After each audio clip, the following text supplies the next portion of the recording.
welcome to my channel. My name is Kat and I write children's fiction. Today I'm doing the Indiecember Writing Tag created by the amazing and wonderful Megan Tennant over at Cloud Kitten Chronicles, and I was tagged by Erin Kinsella.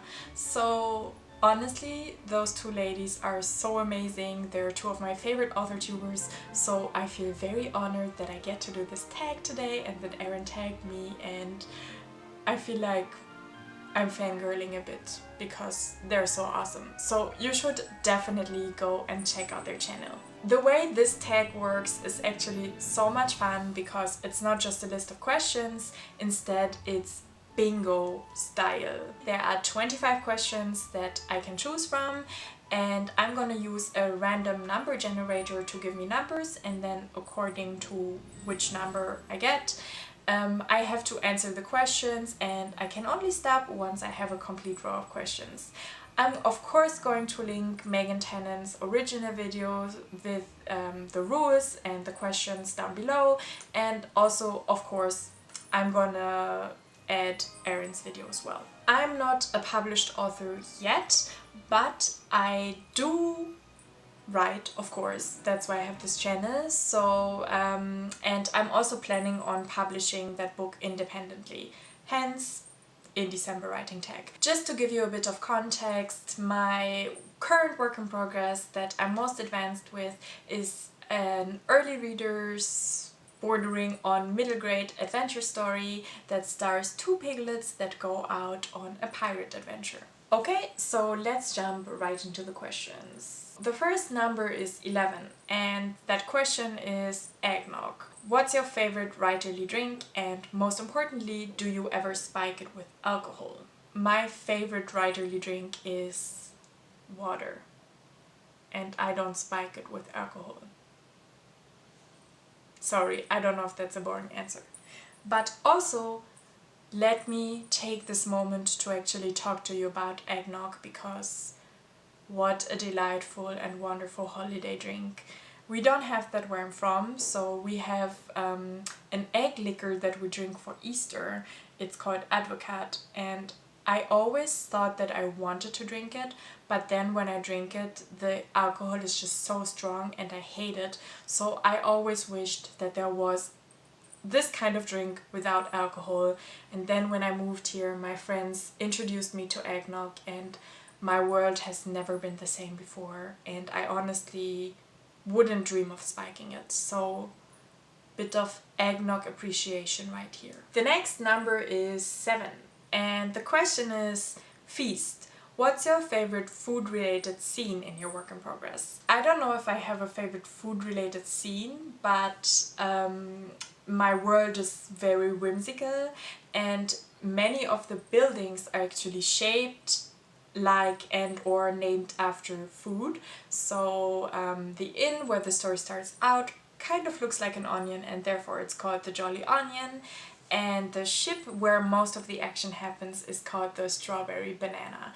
So I definitely enjoyed creating those, and I just love what they add to the story. Next question is 3. Milk and cookies. What's your favorite writer snack? Bonus if it's milk and cookies. I basically only drink water, and I also try not to snack while I write because I will just mindlessly snack, and that's really not healthy, and also it gives you like greasy and sticky fingers, and I try to avoid that on my keyboard and my laptop. So basically I try not to eat, but I do love baking, so there are usually cookies in my house that I baked. Question number 25 is the next one. Naughty to nice. Which character was on the naughty list but Santa liked them and took them off? That would definitely be Walter Walrus. He is a good character, so he's not really naughty, but he's very grumpy and he just always smokes the pipe, and somehow everybody just ends up loving him. So even all of the beta readers that I worked with kind of mentioned him as a character that is really fun and entertaining, and even some people's favorite, and I definitely grew to like him very much as well. Question number 6. Christmas lights.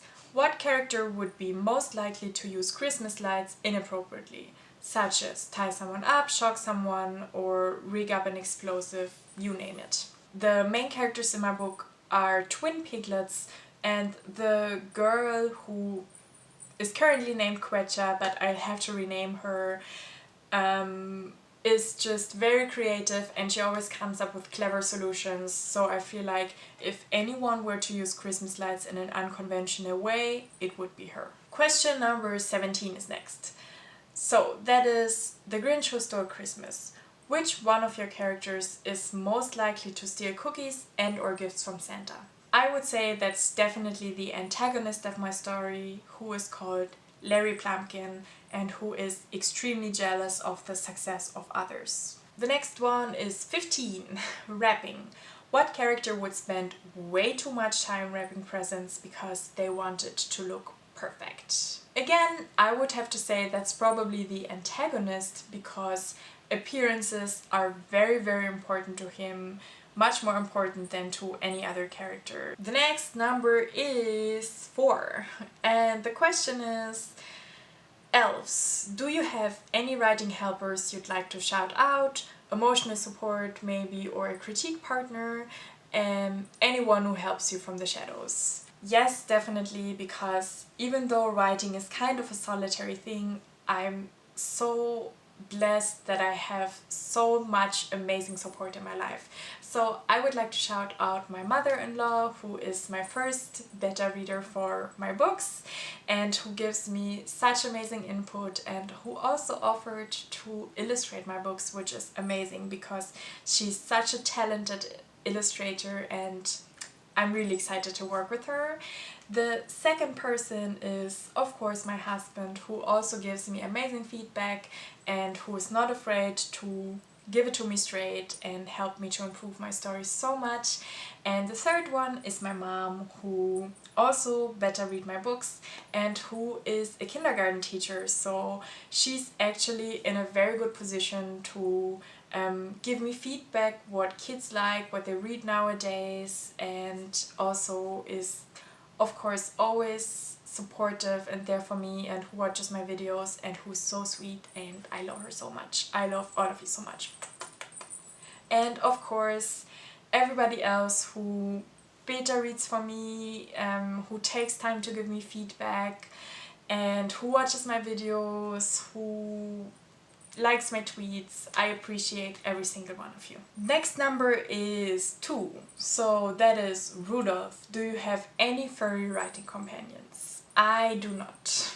Unless you count stuffed animals, in which case meet Walter Walrus. The next question is 21, which is Snow Angel.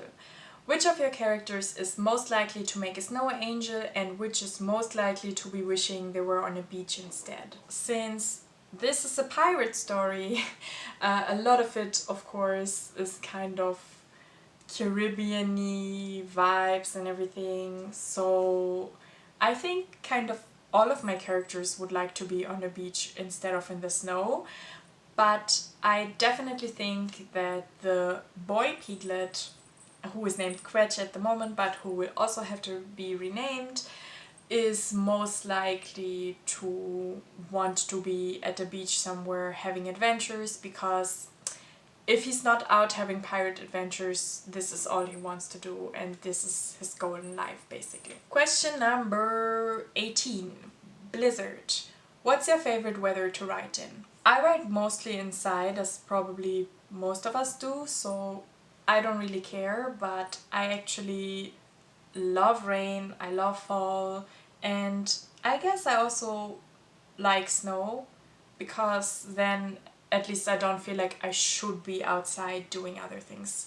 Plus, I live in Toronto and I don't really have a choice because winter here starts in October or November and lasts until April, so question number 5 is next. So, sleigh bells.